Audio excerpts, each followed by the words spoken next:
What can interior design teach us about our personal style? Today I wanted to talk about the intersection between our personal style aesthetic and our home decor interior design aesthetic, because I feel like there's so many crossovers. Before we get started, please let me know in the comments down below, does your home inspire you? Do you love your space? And what would be the first home update that you would make if money was no object? Lesson number 1, neither minimalist nor maximalist, but a secret third thing, aka agonist, torn between the two. If this is you, let's talk. This can happen when we love so many different things. We are drawn to so many different aesthetics. As soon as you start kind of mixing up the purity of those aesthetics, it kind of becomes neither one nor the other, but like this kind of middle lane, which ends up leaving us a little bit frustrated, because usually if we're drawn to minimalism, it's because that works by itself as an ecosystem. But if you start throwing in splashes of maximalism in there, suddenly it's neither maximalism nor minimalism. It's this sort of jumble. Like when you're mixing paint, you love red, you love green, you mix them together, you get brown.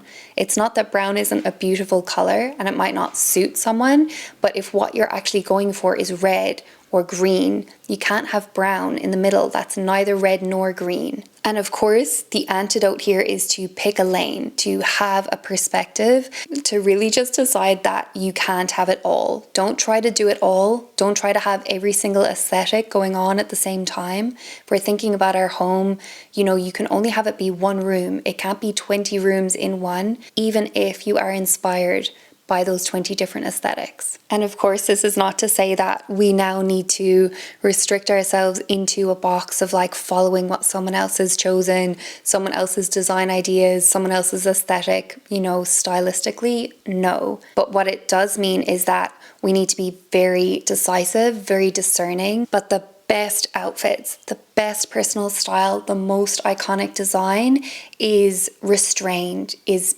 not necessarily like pared back and like less is more, but I'm saying restrained in the sense that it knows what it is and it doesn't try to be anything else. Lesson 2, during any creative endeavor or project, you will probably encounter doubt, invasive thoughts.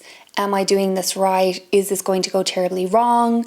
Catastrophizing, maybe even. Everything, from like imposter syndrome to like a lack of confidence. This is something that any artist will encounter at some point along the journey, whether you are creating art, whether you're making something with your hands, or whether you are just putting together outfits or creating a space in your home. I think a lot of the learning here is around 1, having humility, and 2, just taking action and being willing to fail, willing to get things wrong. And I think that this is actually a skill that a lot of us are kind of losing and like afraid to learn and afraid to acquire more and more as we see other people and their perfect lives all over social media, or we see like the outcomes that worked, or the top percentage of people that have already failed, and then we're only seeing them at their successful point.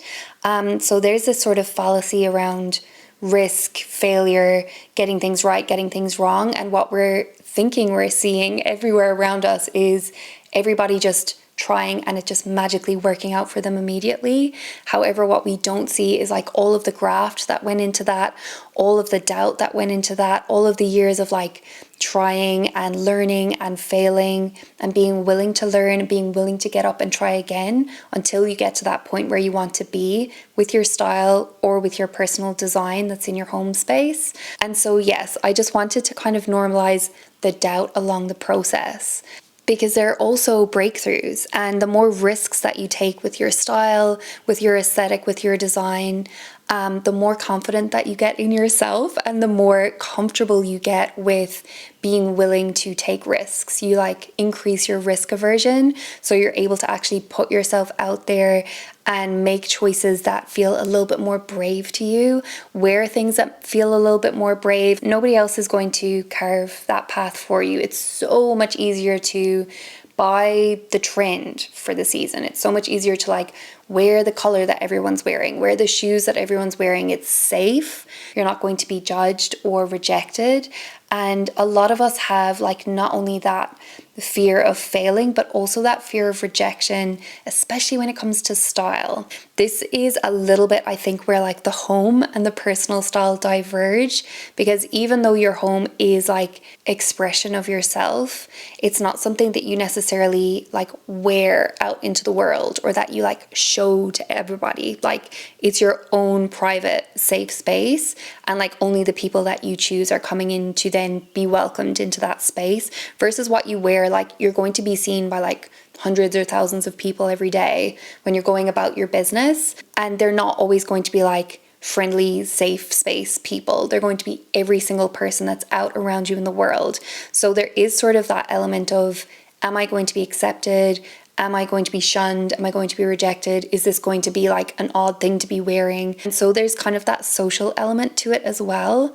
That could be a whole nother video, honestly.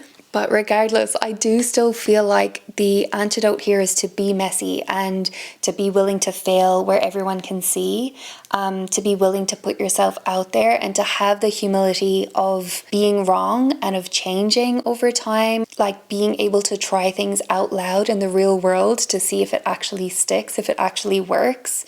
And yeah, I think it's that messiness that really pushes us creatively to improve our style. It can be incredibly paralyzing to be stuck in that state of, I don't know if this is going to work or not. Are these shoes going to be comfortable if I wear them all day? You're not going to know unless you wear them out in the world all day. It's sort of a moot point to be trying to like get it perfectly planned in your head and to like predict every single thing that could go wrong. The way that you sort of build up your resilience against, that kind of fear is to actually like go out there and like make those braver choices and actually just do it in your everyday life. Honestly, the more often that you do it, the more that you just get used to doing it, and then that's how you grow and expand your comfort zone. Lesson 3, let's dive a little bit more deeply into inaction and staying in planning mode, gathering inspiration, making your wish lists, and never actually taking action steps to execute the vision, the aesthetic, the style that you have in your head, in your space, on your body, in your outfits. There's a Chinese proverb, be not afraid of going slowly, be more afraid of standing still, or something like that. And so to me, that's what I come back to whenever I find myself like stuck and kind of paralyzed in the planning mode. I give myself permission to fail. I usually get in front of my wardrobe and I like bring out a bunch of things and I try on a bunch of things, and I just give myself permission to play without necessarily being like, I want to make 5 good outfits out of this play session with my wardrobe, but just be open to like, okay, I'm putting things on, I'm seeing what I like. Again, it's the like analysis paralysis, and this is not something that we need to beat ourselves up for, because this is actually, believe it or not, very, very often rooted in a lot of childhood trauma. It's just incredibly common, especially as a child, to escape into fantasy if you're in a situation where you don't have power, which none of us really do when we're children. We're relying on our caregivers. For a child, there is safety in their imagination because that is somewhere that they have complete control. So it's very often, if you felt disempowered as a child, that you feel really safe and comfortable in your imagination, in your planning stages, in your procrastination, in your fantasy zone, because then you don't have to try out loud. You don't have to be rejected or have this fear of getting something wrong. Again, I think it's a little bit of a mindset shift where we give ourselves permission to fail and we can just pivot as needed. Like, tomorrow is a new day, we get to try again, and we can make changes, and we're allowed to have a bad outfit and say, well, that outfit just didn't really serve me, it wasn't my best work, but what can I learn from it? And then move on with those lessons learned under your belt. And again, like, just give yourself that voice of the stable, steady, loving parent, reparenting yourself and letting yourself know it's okay to make a mistake. you know, you're still a good person. I still love you. We get to try again tomorrow, and speak to yourself as if you were a young child that you were parenting. And I know this might sound a little bit foolish if you haven't done it before, but trust me, it's such a gentle way to encourage yourself with your style, because it's so easy to not be taking steps and be procrastinating. And then on top of the inaction, to then also be berating ourselves for not making those steps. Like, why am I always planning? Why can't I just do the outfits? Like, there could be a good reason for that. Lesson number 4, or problem number 4, is having expensive taste and an Amazon budget. I always laugh at this one because it seems that every time I really like an item, I'm like, oh yeah, oh, it's $3,000, okay. There's a few things that we can do here because everybody has a limited budget, right? Let time work for you. You do not have to buy every single thing day one, week one, and you don't have to buy it simply because it's available to you right now, especially not if it's something that you don't actually want in your home or in your wardrobe. This is the biggest lesson that I've learned, is like, take your time. Okay? If you're making incremental changes as you go along, but the changes are things that you actually truly love and truly will cherish, that is worth its weight in gold. It's worth so much more than all of the affordable wardrobe basics that you could possibly stuff into your wardrobe. Do not compromise on quality or on like the specifics of the item that you actually want. I really don't recommend getting dupes or getting like a cheaper version of something. Get the thing you really want. And you can be discerning about where you're spending your money, because, for example, like an expensive cushion is still going to be affordable compared to like an expensive couch, right? Like, you can have an affordable couch because that's more of a bigger ticket item, and buy expensive pillows, which are also then just going to be like very tactile and there in your space. Even if you spend like $100 per cushion and you got like one really nice cushion a year or something like that, you'd end up with really high quality things that last you a lifetime. Like an expensive salt and pepper shaker that are really like geometric or like have a nice shape or a nice color to them, versus like an expensive paint. Like, most of the time when the paint goes on the walls, it's just a color. You're not going to remember how much you spent on the paint. But like an expensive salt and pepper shaker, it might seem like, wow, that's too much to spend on a salt and pepper shaker. But if you compare it to like the impact visually that it has in your space, it just makes more sense to splurge there. What I'm trying to say is prioritize, discern, and be practical. You can make your money go a really long way if you're being really practical about the items that you're spending more on. And this is going to be different for everybody. For everybody's wardrobe, it's going to look slightly different. You might like to splurge on your undergarments, for example, and get really nice, good quality lingerie versus getting your undies at Walmart or Kmart or whatever. Even though nobody's going to be seeing them, at least when you're out in the world, they make you feel fantastic under every single outfit that you're wearing. They make you feel confident, and you know that you have prioritized yourself. There's definitely certain items where I have like very strong opinions about whether you should be spending or whether you should be saving on those items. So maybe I'll do a whole video, if you're interested in me doing a whole video about that, just on fashion items, where you should spend, where you should save. Leave a comment down below and I'll make that. Another thing that I've learned in this sort of realm is like to go with the flow of what's happening. Don't try and fight what actually is. You know, you don't have to fight the restrictions of your budget. You can use that energy and that money wisely and direct it into the spaces that it serves you the best. You don't need to fight the restrictions of your space, your home. You work with it. You don't need to fight the restrictions of your body. You work with it.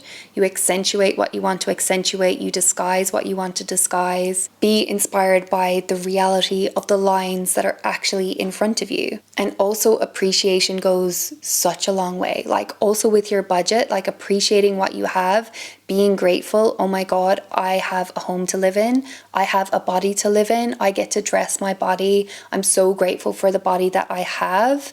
That will give you such a better mindset to move forward with and to improve your style with. Lesson 5 is coding your space versus coding your style. I kind of love this term, like something being very me coded, very Alanna coded, kind of just like enclosed cognition with our space, like building in a mood into our space. Every design choice that we make, we're building in emotional choices, tactile reactions into our space.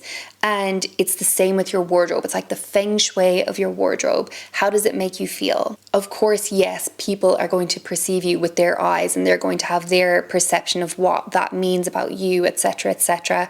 But also the outfit itself, like how does that feel on your body? Because you're the one who has to live in that outfit all day long. So how does that arrangement of pieces, the feng shui of the outfit, how does it affect your mood? What colors have you chosen? What fabrics have you chosen? Your needs in the present are going to be slightly different than what your needs were yesterday or what they might be tomorrow. So in my space, I love to rearrange my furniture according to my mood, or like, something needs to change. I need a bit of freshness. I'll rearrange a drawer. I'll like move a chair from here to there. And it's the same with my wardrobe. Like I don't have the same needs every single day from my outfits. What I've learned around that is how can I be supportive of myself and my needs for today? What is today feeling like? And I think a lot of the people whose styles I admire the most also have a very distinctive, very almost coherent design language that they use in their home space as well as in their clothes. And I just love that we can take our aesthetic preferences and tastes and apply it to so many different media. It doesn't just have to be revolving around art. It can also be personal style and expression. It can also be home and interior design and style. Like one part of our personality might come out strongly in our style and in our clothing, and then another part of our personality comes out in our home. And then when you see the two interacting together, it's like two puzzle pieces that fit together. I think that's about it for my ramble today. Thank you so much for hanging out with me in my home space and in my wardrobe. If you'd like to have more interior design / personal style crossover meshed content, please leave me a comment down below and let me know. And if you're not done finished watching, I'll leave some videos for you here on screen. My name is Alanna and thank you for coming to my TED Talk. Bye!